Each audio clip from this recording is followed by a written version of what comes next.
এটা এই বান্দর না, কিন্তু এই বান্দর না, আমি কোন বান্দর বুঝাইতেছি।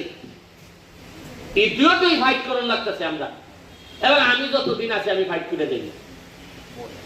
খাটল খাইলে কষ্ট হয়, আর আমার বরাদ্দ খাইলেও আমার কষ্ট হয়। খাটল আমি খাওয়াইবো, তবে অল্প আমি খাওয়াইবো, তুমি আমারটা তুমি দূর করে রাখি চারটায় না।